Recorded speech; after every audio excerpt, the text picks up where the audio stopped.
A paz do Senhor, igreja, a paz do Senhor a todos que nos ouvem e apreciam a palavra de Deus.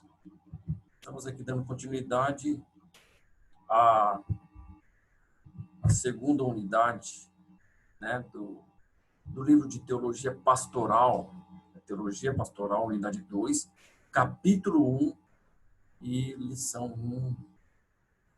O tema base desse livro é a excelência do ministério cristão. Nós vamos estar falando um pouco aí a respeito dos desafios, né, das missões, nossa missão e a nossa visão.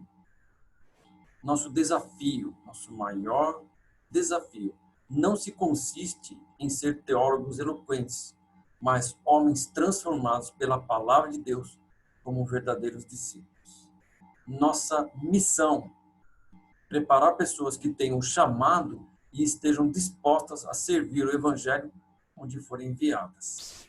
E nossa visão, alcançar o maior número de pessoas que estejam dispostas a crescer no conhecimento de Deus e anunciar o evangelho do seu reino. Dando sequência aí, nós vamos falar um pouco a respeito rápido, né, a respeito da pessoa que fundou o Instituto Bíblico da Assembleia de Deus, pastor João Kolenga. Tá aí um pouco da biografia dele. Estudou nos Estados Unidos, se preparou e Deus colocou no coração desse homem de fundar em 1958 o IBAT. Vida pessoal do pastor. A unidade 2 do livro Teologia vai nos falar a respeito da vida pessoal do pastor, nos ensinar a respeito disso. E a unidade 2, ela tem 5 capítulos. O capítulo 1 vai falar a respeito da espiritualidade do pastor. O capítulo 2 vai nos falar a respeito da família do pastor. 3, as finanças do pastor. 4, a saúde e o tempo do pastor. E 5, o caráter do pastor. A vida pessoal do pastor. Então, dando início à espiritualidade do pastor. Existem alguns aspectos a respeito da vida pessoal do pastor. Nós vamos tratar nesta aula. Um dos aspectos que deve existir, né, na vida do pastor é o amor, a fé. São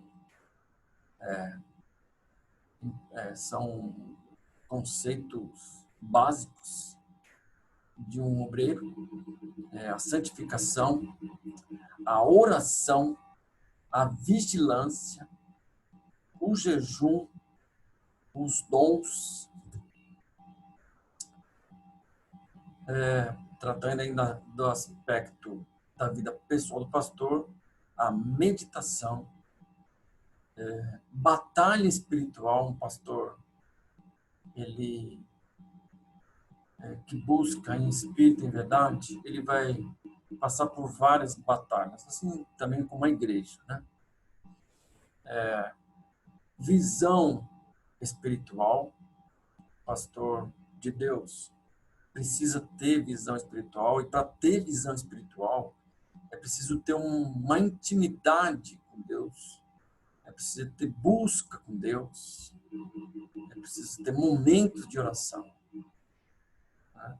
Fazer como Salomão fez, né? Salomão buscou o Senhor porque ele sabia que ia ser o sucessor de Davi, e Davi tinha feito um grande reinado. Apesar das suas dificuldades, dos seus defeitos, Davi era um homem segundo o coração de Deus, e Salomão temeu. E teve uma coisa que ele pediu para Deus: sabedoria. Aí o pastor tem que ser homem de adoração e tem que ser um obreiro avivado. E espiritualidade do pastor. 1.1 trata a respeito do amor a Deus e ao próximo. Isso é Bíblia, né? Isso é conceito básico da igreja e principalmente dos obreiros. O amor não deve ser fingido. Paulo relata isso na carta aos Efésios, no capítulo 3, né? Em alguns momentos, em outras cartas, ele chega a fazer algumas colocações nesse sentido. Devemos amar cordialmente uns aos outros. Quando nós olhamos esses pontos, isso deve nos fazer pensar, refletir a respeito dos nossos conceitos. Nós precisamos rever os nossos conceitos e direcionar os nossos comportamentos. Precisamos direcionar os comportamentos conforme as Escrituras, conforme tudo aquilo que a palavra de Deus nos ensina. Devemos amar os inimigos e fazer bem. Quando nós olhamos para esse contexto da palavra, e Jesus fala lá né, Mateus escreve esse texto de Jesus, que amar os inimigos, bendizer os que vos maldizem, isso tem que ser de praxe na vida da igreja, né? E principalmente na vida de um obreiro, de um líder. Isso. Nós precisamos nos desgastar nisso, né? Creio que Paulo fala que ele se desgastava. Nós precisamos a cada dia buscar de Deus esse suplemento para que Deus transforme as nossas vidas e nós venhamos a fazer uma boa jornada e o obreiro venha fazer uma boa jornada. Devemos amar ardentemente uns aos outros. Nós temos vivido um momento de apostasia, de esfriamento, cada um cuidando do seu quadrado, do seu lugar, da sua propriedade, e não se importando mais com a vida do próximo, com a vida do irmão, com a vida da igreja. A igreja precisa ter esse conceito, e principalmente o homem de Deus, e nós estamos tratando aqui do pastor, né? Então, o pastor deve amar ardentemente uns aos outros. Tratando ainda do amor a Deus e ao próximo, aí nós vamos falar um pouco a respeito da doutrina bíblica. Doutrina bíblica do amor é tudo aquilo. A doutrina, ela é o ensinamento, né? O ensinamento da Bíblia que trata do amor. Isso é uma doutrina bíblica do amor. O amor a Deus é completo, pois envolve todo o nosso ser, coração, alma, força e entendimento.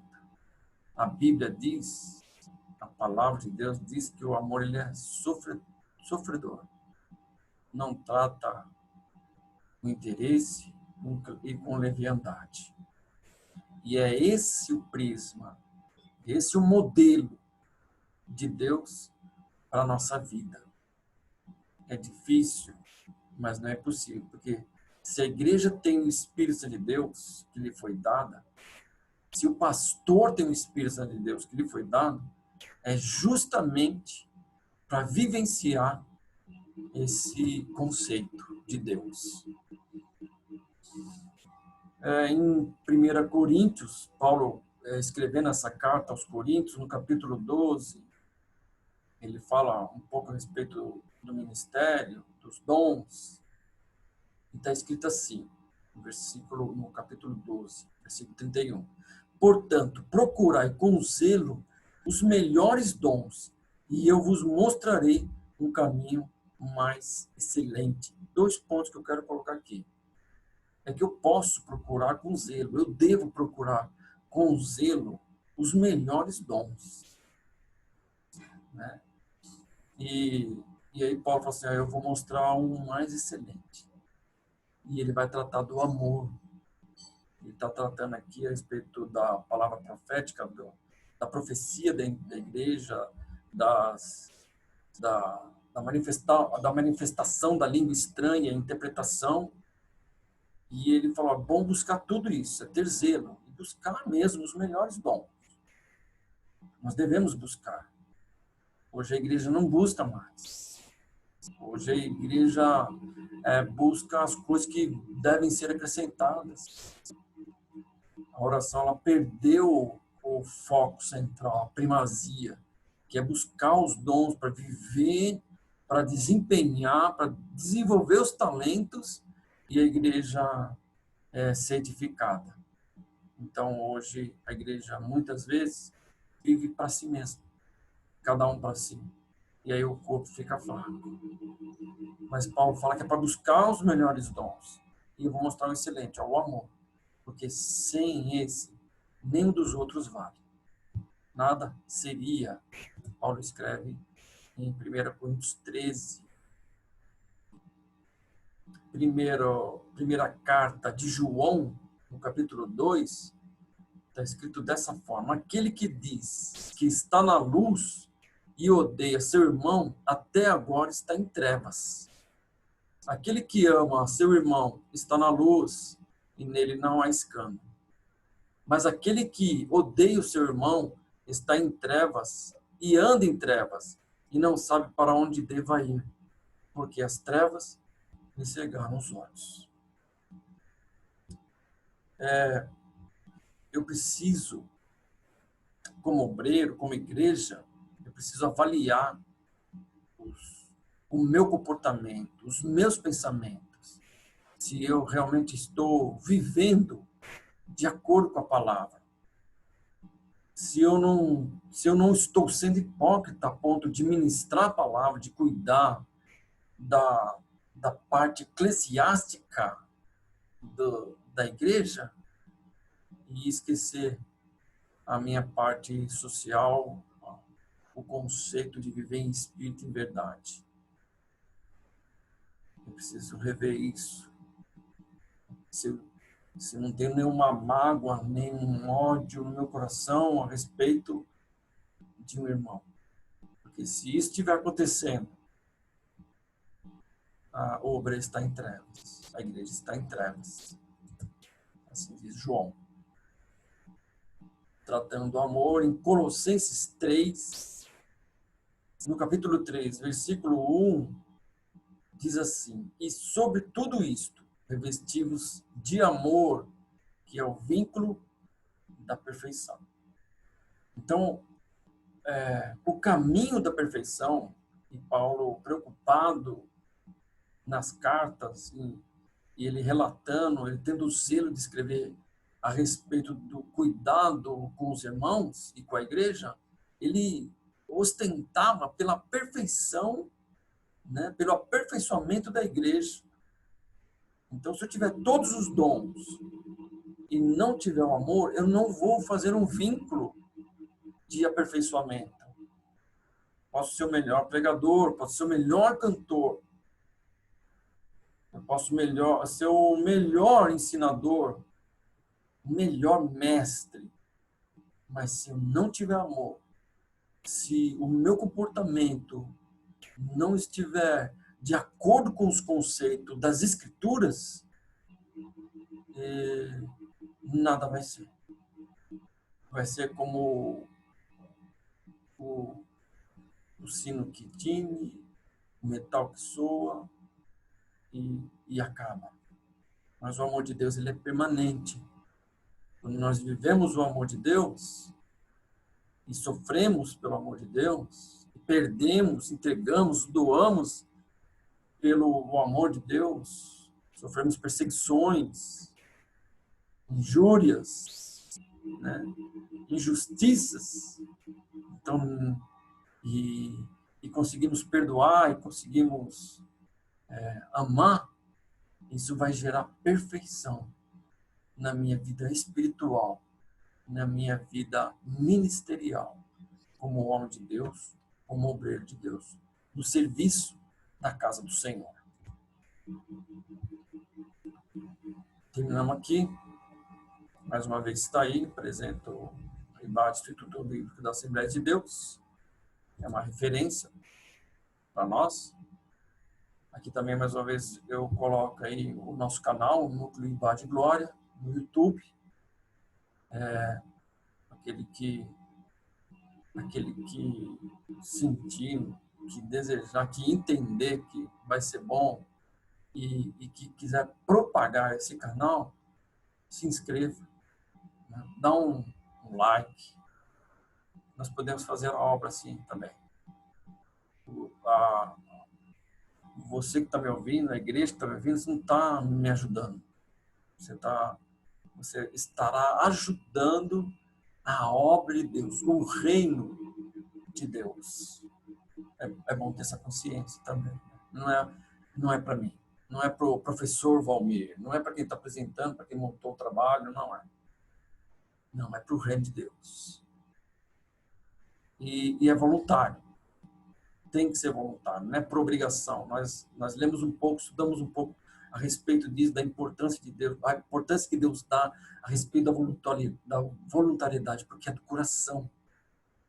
Ele entendeu o que ele quer fazer, ele está sentindo alegria. Deus vai receber a nossa oferta, Deus vai receber a sua inscrição e o seu like é com alegria. Se não for, não faça a inscrição e não dê o like. Tá bom? Aí está o site do IBAT, o núcleo de IBAT Glória, né? Núcleo IBAT Glória no Facebook, é gerenciado pelo nosso evangelista Fernando, ok? E eu fico por aqui, agradecendo mais uma vez a presença, né? Essa presença visual, né? Essa presença dos que me ouvem, ok? Muito obrigado, fiquem na paz do Senhor e até a próxima aula, ok?